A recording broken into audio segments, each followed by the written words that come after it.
Hi, thanks for joining us. I'm your host, Cassandra Holloway, and you're listening to the Health Essentials podcast brought to you by Cleveland Clinic. Today, we're broadcasting virtually as we are respecting the social distancing initiative that our hospital, as well as our community, has set for us. We're joined virtually by Dr. Frank Esper. Dr. Esper, thank you for taking the time out of your day to speak with us. Oh, it's very good to be here. Dr. Esper is a pediatric infectious disease specialist at Cleveland Clinic Children's, and today we're going to be talking about the 2019 novel coronavirus COVID-19. We're clearing up some myths about the virus that seem to be making their way around, especially on social media, and we'll do our best to make sure we separate fact from fiction. Before we dive into all that, we want to remind our listeners that this is for informational purposes only and should not replace your own doctor's advice. So, Dr. Esper, there's a lot of information out there right now. Everywhere you look, websites are putting out content, publishing articles. Social media is crazy with all of these articles. What's your general advice about making sure you're looking at reliable information?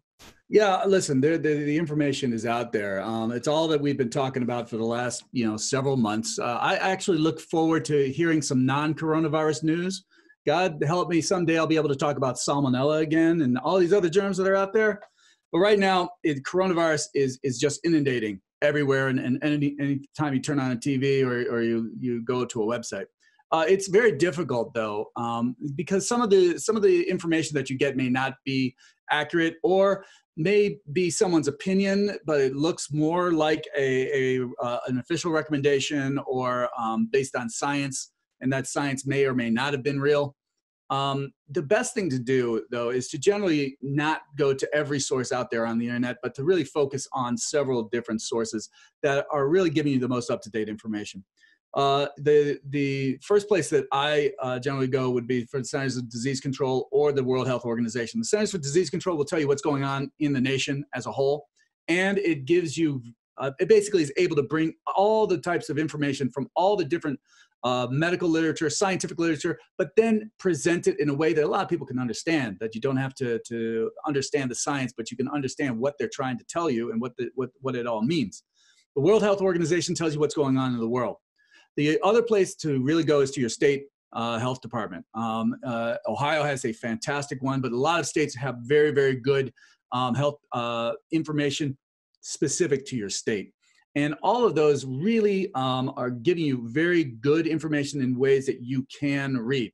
If you want some of the science and you say, I want to see that study, go to a place like New England Journal of Medicine or JAMA. Because if you just go to there, they have a link where it just basically brings up all the papers that they have published on COVID-19. And then you can actually, if you have the ability to understand the science and maybe some of the methods that they're using, but you can actually see the data. You can actually see the numbers, where it was from, how it was done, who did it, all that. So if you go to those types of sources, I think you'll get a very good understanding of what's going on and where we're going. Absolutely. Instead of just seeing something on Facebook that your aunt is posting about. Yeah, I mean, that's also one of the things. I mean, Facebook is a fantastic thing, but I would say that most of Facebook, what you get is opinion.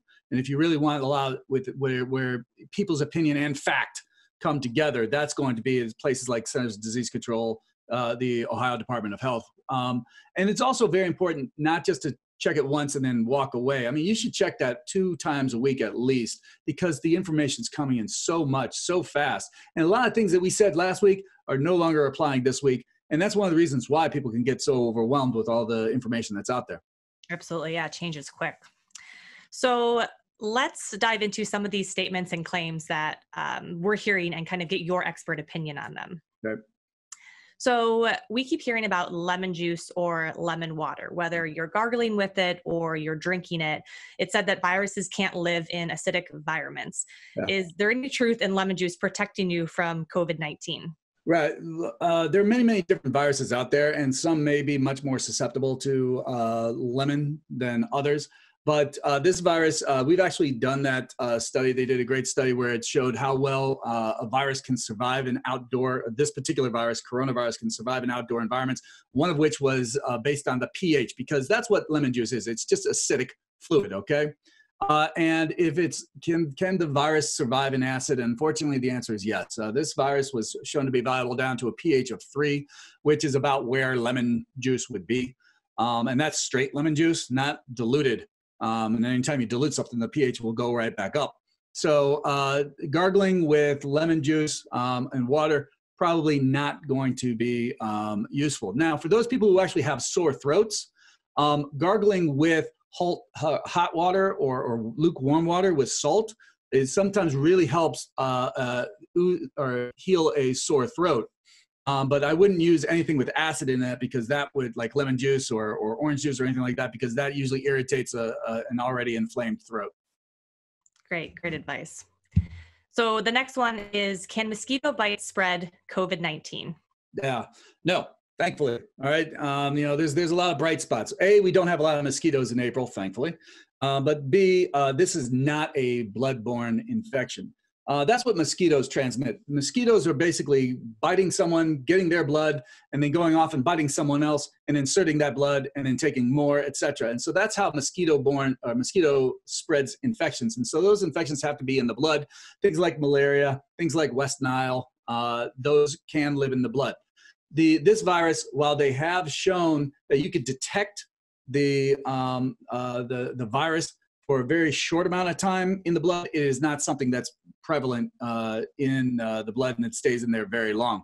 So this is not one of the ways that this virus transmits. Also, the way it does transmit, with all the coughing and all the sneezing and the close proximity to one another, that's so much more effective than mosquito transmission. Mosquito transmission is very, very slow. It takes a long time. I mean, you're waiting for a mosquito to fly from one person to another, as opposed to going into a crowded restaurant and a cough can spread it to a bunch of people at the same time. Respiratory transmission is much, much more transducive to infection than mosquito-borne transmission. Another important reason and reminder to practice social distancing like we're supposed to be. Yes, absolutely. So sticking with the blood theme, what about blood donations? Is it first safe to still donate blood right now? Right. And second, is it true that you get tested for COVID-19 when you go in to donate? All right. The answer for those two questions, it's still very important for us to donate blood. Blood is not, when you donate blood, you're actually donating a lot of things. You're donating the red blood cells, you're donating platelets, you're donating antibodies. There's a lot of things that we can get, plasma, a lot of things that we can get from one person's blood donation. And all of these are very, very important to people who either have the infection or other people that don't have anything to do with this coronavirus. You know, a person who gets into a car accident. Car accidents are still happening. People who require chemotherapy for their cancer. The cancer didn't go away. They still need these types of blood products, and unfortunately, we are very in short supply. I can tell you that the Red Cross and all the blood collection is still adhering to social distancing. So you're not seeing these beds lined up next to each other. They are very well spaced out. You will be asked about symptoms and signs of infection when you come in. And so in that case, you will be screened verbally to see if you have symptoms or you're someone that may have a viral infection. And if you do, they may say, you know, you shouldn't donate blood today. But they will not do a blood test to see, the blood test or a swab to see if you have the virus. All right, we don't have enough of those tests out there. And so they do not test when you donate blood with a swab in your nose or in your throat. It's great advice. I think we still need to have that reminder out there that people still need these donations. We still need people to donate blood, like you said. They are vitally important, and they are in critical short supply. If there's one thing that you can do to help other people out there, in addition to staying at home, in addition to the social distancing, is to find out where they are donating blood and to help that way. Yes, absolutely. I think our listeners will appreciate, having something that they could help with for sure. So this next one, I feel like, was one of the first viral kind of messages going around. It's the breath test. So is it true that if you can hold your breath for 10 seconds, you don't have COVID-19? That's not true. Certainly this is a breathing virus. It comes in for the most part by breathing. It's expelled with coughing, it's expelled with sneezing, and in the worst case scenarios, it causes pneumonia. And so if you have a really, really bad pneumonia, you will have a hard time catching your breath and all that. But by then, you'll have a whole bunch of other symptoms like fever and sweats, many times sore throats or body aches or something. it's actually fairly uncommon for people just to show up out of the blue with pneumonia. And so this breath holding test is no good way to say that you had this virus or that you're free of this virus. Just because you can hold your breath for 10 seconds doesn't mean you can't catch the virus, and doesn't mean that you don't have the virus already. So no, that's a complete myth. Speaking of pneumonia, is it true that the pneumonia shot can protect you against COVID-19? That's a great question, because the pneumonia shot can help you prevent against getting really sick with other types of viruses. So, for example, influenza, which we're finally coming out of the influenza season, but influenza can lead to second infections with other types of bacteria that the pneumonia shot prevents. And so sometimes, we say, yeah, we want you to get your flu shot, but also get your pneumonia shot, because flu usually follows pneumonia. This coronavirus causes pneumonia all by itself. And while many, many patients do get placed on antibiotics, there has not been a substantial number of studies out there that say that there's a lot of bacterial infections in addition to the coronavirus. The coronavirus is bad enough on its own. It's still important for you to get the pneumonia shot, okay? Those germs that are causing pneumonia are still out there. They aren't basically waiting on the sidelines for this coronavirus to finish its job. No, they're still out there, so it's still important to talk to your doctor. If you need a pneumonia shot, you should be getting the pneumonia shot. All children are getting pneumonia shots on their schedule. Adults should be getting pneumonia shots on their schedule, but the pneumonia shot doesn't do anything for this coronavirus. Gotcha. So moving on to the next claim here, it's about alcohol. So can we use vodka as hand sanitizer? I'd rather use it as mouth sanitizer. It's pretty good, but it can be true that, and there are a lot of different recipes out there that people have actually used alcohol to make their own hand sanitizer, especially when hand sanitizer is in short supply. And some of the distilleries are actually providing their alcohol for the makers for hand sanitizer. But you have to understand that hand sanitizer, to be truly effective, needs to be at least 70% alcohol by volume in that particular construct. So usually it's a bunch of alcohol with a little gelatin there to kind of give it a little bit of more integrity. But but just by itself, pouring alcohol on your hands, no, it's not necessarily any good. And anything that really needs to be has to be at least 70%. Now there is vodka out there. I've heard some Russian vodka that goes up to like 95% or so. But most of the vodka that you'll see, if it's a 20% or 30%, that won't really make good hand sanitizer at all. Gotcha. So let's talk about how long the virus can live on certain surfaces. Do we know the survival rates for certain surfaces? Yeah, there have been a lot of studies that are now coming out telling us how long this virus can last on surfaces and different types of surfaces. For the most part, it does not like to live on surfaces that has a lot of holes in it, okay, or a lot of microscopic little grooves and nooks and crannies. It likes something that's very, very smooth. And so for surfaces like steel or plastic, it can last several days on that surface. So smooth plastic or doorknobs and things like that, it can last on there for a little while.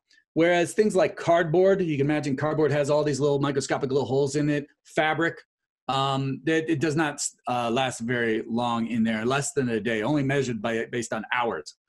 The problem though, and that's with a lot of these studies, is that just because you have a virus that's on, let's say, a doorknob, doesn't necessarily mean that that's enough virus to actually then jump onto your skin and then from your skin into your, into your lungs or into your nose to cause an infection. It's where you have to figure out what's the infectious dose. And we do know that as soon as these viruses get out of a person from a cough, and let's say it lands on, a table counter or a chair or something like that, it starts dying really quick. We may be able to find some viable virus, after a few days, but that is thousands of times less than what was actually deposited on that surface. And so as soon as it hits, something that's just not alive and certainly not a human, it starts dying very, very quickly. And so it's still very unclear as to whether or not just because there's a viral particle that's on a doorknob means that you can actually get infected. It may not meet that threshold number of viral particles that's required to cause an infection. That's the whole infectious dose. And that still has to be figured out. So you mentioned that the virus likes like smooth surfaces. What about like mail, like getting an envelope in the mail? Would it be hanging out on your letter? Yeah, I mean that's the concern. But again, letter, paper, very porous, doesn't really like that. And when you're out in the elements, it also doesn't like to be out in the elements. Certainly, many of these viruses seem to circulate in cold weather. It has a little bit better chance to last longer in the cold weather than it does in the warmer weather. But even so, it doesn't. If it's not in another person, it doesn't do very well. These viruses are required to be inside a person in order for it to thrive, in order for it to live. How long it lasts, I think, will be something that we will be understanding a lot more as time goes on. But am I worried about catching this virus from getting the mail in the morning? The answer is no. Certainly people are looking at that. But even if there were viral particles on there, again, do you really have enough of those viral particles to cause a second infection? Probably not. You said, yeah, like you said, what is the infectious dose, Right. that would be required to get us sick? Yes. So you mentioned weather, and I wanted to ask about, obviously it's spring right now and summer is quickly approaching. Do warmer temperatures, will they slow the spread of COVID-19? That remains to be seen. I don't think the summer is going to be some sort of silver bullet that's going to kill off this virus. But I do think it's going to help. It's certainly the viruses, and many of these viruses, this is an RNA virus. RNA is not very stable. It falls apart in heat. It falls apart with UV radiation. And so as we see more and more of that, because we're getting to the summer, the days are getting longer, the temperatures are getting higher, things can prevent that virus from lasting longer in the world or even in your nose as you're breathing that warm and less humid air or more humid air in. But we have to understand, though, that just because you hit June doesn't mean the virus goes away. I mean, if you look at it, we have plenty of cases in Florida. Florida is very hot. Florida is very, it's got some nice weather going on right now. We're seeing it in Australia. We're seeing it in South America. We're seeing it around the world. But when you actually look at, the entire map and you go to the World Health Organization, they'll give you an entire world map. You will see that there is a lot more infections in the Northern Hemisphere than on the Southern Hemisphere. Is that because of testing? Maybe. But I also have a feeling that the Southern Hemisphere, which in this case, they're coming out of their summer, is not as conducive to this virus as us who are just coming out of winter. And it very well may flop. And so next thing you know, you're going to see a lot more infections as June, July, and August come in. It's going to be in the Southern Hemisphere and less so in the Northern Hemisphere. But by itself, we just can't wait this out and saying that the warm weather by itself is going to make this virus go away. It's all about social distancing right now. Got you. Absolutely. Yeah. So I want to talk a little bit about age here. So is it true that if you're young, teenagers, 20s, 30s, 40s, that you are immune to COVID-19, or if on the off chance that you do get it, that you'll be completely fine?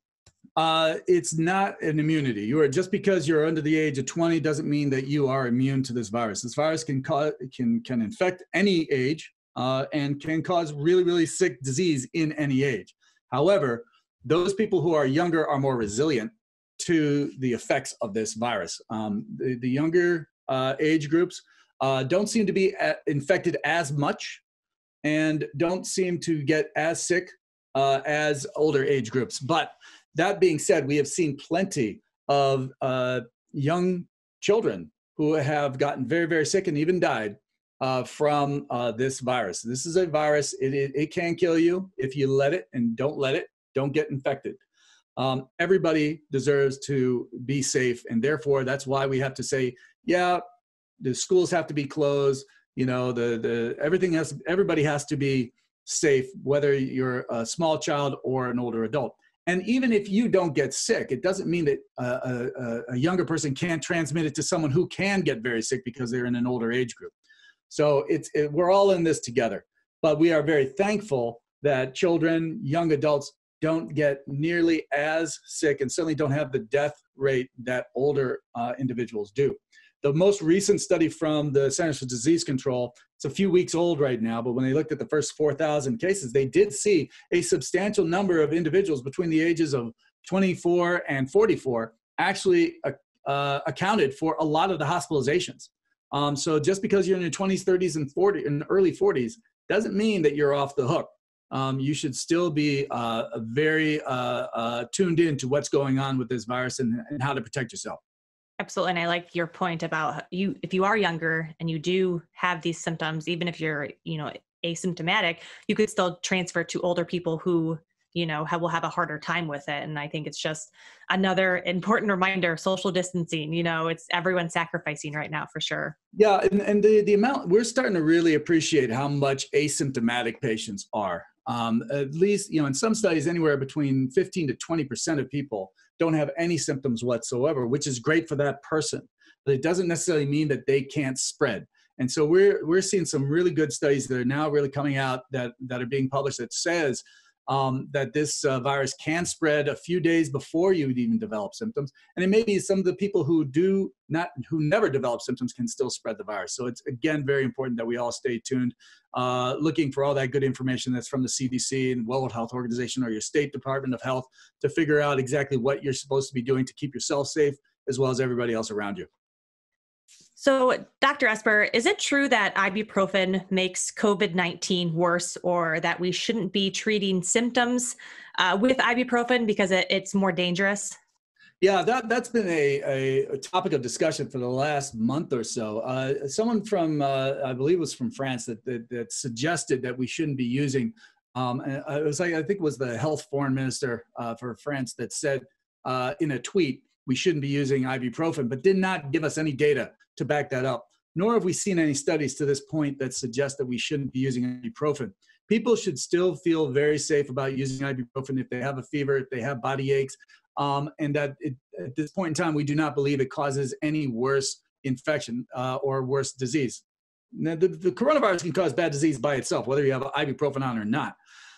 What we do know is, though, is that certain individuals who have other medical problems should not necessarily take the ibuprofen. So if you have kidney disease, you may not want to take the ibuprofen, not because of the coronavirus, just because it may cause problems with your kidneys. So talk to your doctor as to whether or not ibuprofen is okay for you. But from this coronavirus standpoint, as the data is right now, it's okay to use ibuprofen, Advil, Motrin, all that stuff. So I want to talk a little bit about testing. So people who are having symptoms of coronavirus, who are talking to their doctor, and maybe they don't qualify for testing, maybe they're not in these high risk kind of age groups or groups in general, and they're really frustrated about that. Can you talk a little bit about just the reasoning behind it, or give advice for why the testing isn't available to certain people? Yeah, I think when it comes down to it, when we actually go back, and we will get through this, and we go back and look back at what were some of our successes and what were some of our shortcomings, certainly the ability of testing is going to be one of the shortcomings for this particular health crisis. We wish we had more tests out there. We wish we could test everybody who wanted to be tested, or just everybody in general, so that we could tell you who does and who doesn't have this infection. It would make isolation and controlling this virus so much more easier. But we can't. It's not even about how. In the beginning, it was who can do the test, and then it was about who has enough machines to do the test. And now we don't even have, or we're running out of swabs to actually swab somebody's nose or swab someone's throat. A lot of this has led to limitations, and so we had to be very, very deliberate as to who we test and why we're testing them. I would love, if you're having symptoms, if you're having fever, if you're having cough, that's certainly something that I would say, yeah, I would like to offer you a test. And for those people who are 60 and above, that's absolutely what we're doing here at the Cleveland Clinic. Or if you're sick enough that you're getting admitted to the hospital, we're absolutely going to be testing you. Or if you're a healthcare provider and if you're infected, you could be spreading it to a whole bunch of other people. You certainly will be tested if you're having any symptoms. But for those people who are not having symptoms, or those people who are just at home, they're doing fine, they're just on the couch, they're probably not going to get tested at this point in time. Now that leads to a question is, will you ever know? The answer is there will be a blood test eventually. And we're talking about that right now. There will be a blood test to see whether or not you ever had the infection, whether or not you were ever exposed to the infection. And we can do that with blood tests, but that's going to be way in the future when we have, the ability to do that. Right now, not everybody's going to be able to get tested, but we are increasing the number of tests that we do each and every week. And we will eventually get to the point where, yes, we can offer you a test for everybody who wants to do it, but we're just not there right now. So in Ohio, we are estimated to peak in mid-May. And I know previously it was mid-April. Yeah. And there's probably a lot of frustration around that for those who are practicing social distancing, working from home, who maybe, are not able to work right now. Can you explain a little bit about our prediction models for COVID-19 and why they may be changing at this point?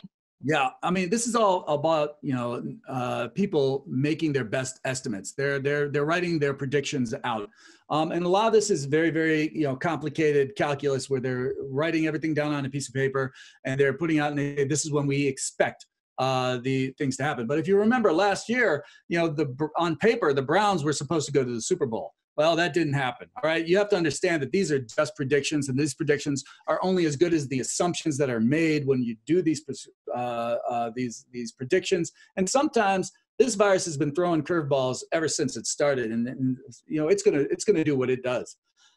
What we can say is that we do expect that the next few weeks are going to be worse than the last few weeks. We expect these next several weeks coming up, 2 to 3, may lead to the highest number of cases.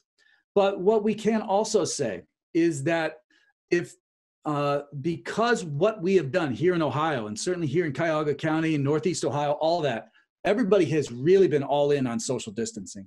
The governor has been extremely aggressive on social distancing, and everybody has really followed his lead and the lead of our state health department and its director. And because of that, we have definitely seen some suggestions that things are doing a heck of a lot better here than in other places where either the population hasn't or their governors have not really pushed on the social distancing. What you will find is that because we did things so well, we may actually have to deal with the circulation so much a little bit longer, because we're preventing this virus from moving from place to place. It's going to go very, very slowly. It's having trouble. And because it's going very slowly, the peak is going to be a lot longer off. Whereas you look in places where there's been a huge burst of infection, an uncontrolled infection, exponential spread of infection, places like Italy, and what seems to be going on in New York, they're going to peak earlier because everybody gets infected all at once. But that's what we're trying to avoid. All right. And so just because you see so many people get infected so quickly and their peak happens, but that's, by the time it's all done, it's scorched earth. Everybody got infected and they all got infected at the same time, which is what we are trying to not happen here, where the whole health system, the police system, the fire department, the electrical workers, they all get sick at the same time and all the systems fall apart. That's what we're doing. So we are doing our job and we're succeeding. But that comes at a cost, and that cost is that the peak may be a little bit later than what we want, but it ain't going to be nearly as high. That's going to cause us a lot of problems. I'm curious. So are we possibly will not see the peak in mid-May? Will it be pushed out even longer if we keep doing the social distancing and doing what we're doing? I think it's going to happen, late April, early May. That's my prediction for whatever it's worth. I do think, as I said before, the summer is not a magic bullet, but it is yet another influencer against this virus. And so I have a feeling that what we're going to see is a substantial downturn in the virus. Hopefully, in conjunction with the social distancing, we're going to see a really big lull.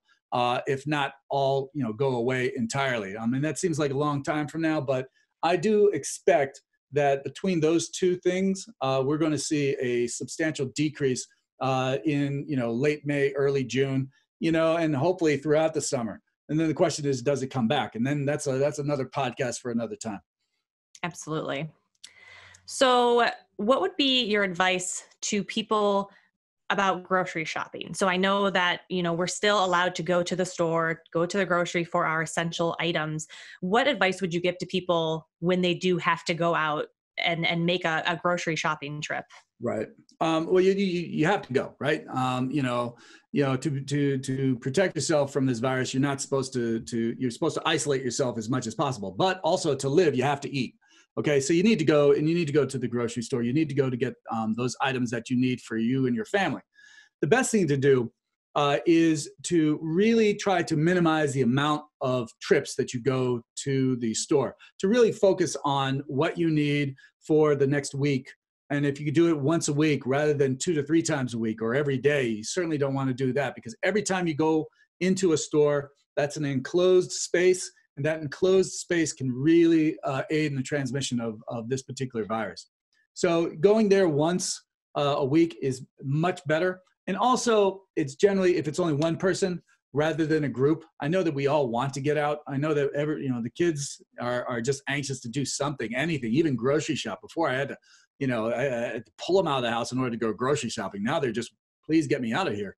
But the answer is that usually just to have one person that goes and does the shopping and then comes back with the groceries rather than a group, and try to do it less often as feasible.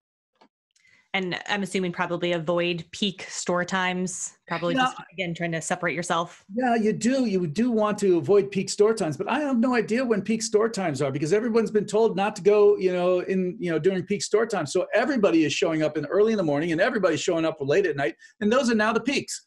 So I'm not sure exactly what the peak store time is anymore. But certainly, and as well as everybody is home, so even throughout the day, you could find things. It's usually best, I don't really try to say this is the time you should go. Everybody's a little different. Every store is a little different. But there's certainly, when you're at the store, trying to avoid the contact and making sure that everybody keeps themselves a safe distance apart. I was at the store about 3-4 days ago, and everybody really was. I mean, people who were very conscious of, oh, someone's coming down the aisle, I'll wait here, and then we move. And I think that's the best way to play it. Absolutely. So when we are coming home from the grocery with our items, should we be sanitizing everything that we bring home, maybe out on the deck before we bring it in, or before we put it in the car even? Right. That's a great question, and it has not really been well answered. At this point in time, I have not seen any good science that says that we are getting infected from the items that we're bringing home from a grocery store. That being said, there is absolutely no problem wiping off a box of cardboard or a plastic bag full of noodles or something like that. That's fine. You should certainly, though, feel very good about the food that's within a carton or the food that's within a package. Okay, that's safe. All right. The question is the package itself have any of these viral particles? We go back to the point where we say we don't even if there were, is there really enough to cause infection? Probably not. When it comes to things like produce, it's always been our recommendation that you wash it off. It's always been our recommendation that you rinse off the produce with cold water. You don't need to sanitize it. You definitely do not want to use disinfectants on an apple or things that you're about to eat. But washing that off with cold water has always been a good recommendation, not just for this virus, but for all the other different types of germs that are out there. So I definitely would encourage that. Great. So I want to talk a little bit about being outside, going outside to exercise. We've been told that's okay. Walking the dog is okay. What recommendations do you have for people who are going to go outside? Well, generally, when you do go outside, again, just like when you go to the store, you try to keep your distance from everybody. And unfortunately, really going outside is all we've got right now. Every store is closed. All the movie theaters are closed. There's nothing for us to do. And so everybody's going to the parks. And going to the trails. When I went to one, I was so surprised at how many people were. I mean, the cars were lined up down the road. Every parking lot was full. I mean, it was almost like at an amusement park where you had to wait in line to get on a trail. It was pretty funny. And it was great to see people. I mean, there's something to be said that when we're all squirreled away in our houses, there's something nice to be actually see that there are other people that are out there doing normal things like walking a dog, or jogging, or just taking a baby for a stroll. you still need to maintain your distance. And now in some places where there's a lot higher incidence, they were talking about, closing down parks just because there were too many people and too small of an acreage. But thankfully, at least around here, that is not the case. It is a great opportunity for you to get outside. It's very healthy for you. It's very healthy for your family. And you can stay together as a family, but you should stay away from other families. So if you want to walk with neighbors, you got to stay apart from them. That you have to, you don't want to, everybody who's living in the same household, absolutely, you can stay, close proximity because that's how you're living. But you still, for the best way to keep yourself safe, you still need to keep some distance between yourselves and other people who are outdoors as well. Sure. So I wanted to ask you, so I'm a runner, and this has kind of come through my mind a couple times when I've been out, and I know the recommendation is to stay 6 feet apart from, the person. And, when you're running, you're huffing and puffing and there's wind all around. I'm curious do we need to, especially as a runner, go out of our way to avoid other people on the sidewalk? Does the wind carry the virus from, me to the person a little bit ahead of me on the sidewalk? Yeah, I think, well, there may not be an exact science. The 6-foot rule pretty much applies for everybody in every situation. A lot of times the virus, when you talk about the way the virus wants to spread, it usually spreads by somebody coughing. It usually spreads by somebody sneezing. And then basically what they're doing is they're expelling these little small droplets that can then go quite far. Usually 6 feet is their max. When you're running, you may be breathing hard, but you're not really getting that type of force out that's going to be able to expel something so far away. And so I wouldn't be too worried. I think the 6-foot rule will still apply whether you're running, jogging, or what have you. Good. That's great advice. So the last thing I want to talk to you here is about prevention. So I think it's safe to say a lot of us, have heard the messaging around what we can do to help protect ourselves and to help stop the spread of COVID-19. But I think it always is worth repeating.